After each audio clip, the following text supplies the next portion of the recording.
everyone, it's GXLTech, and today I come back to you with another video. So, you just freshly installed a new OS on your PC, you got your new Windows 10 or 11, whatever, and you're missing all these icons, my computer, my files, documents, and your recycling bin. So how do we get them back? It's actually super easy. Just right click and go to Personalize,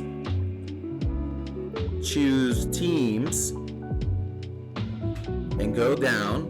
You will see Related Settings and Desktop Icon Settings. Click on that.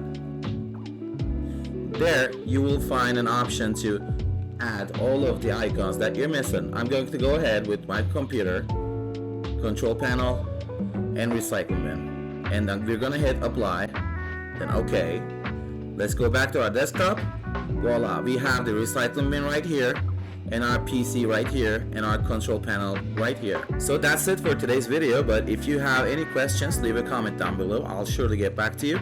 Thank you for watching. I'll see you next time.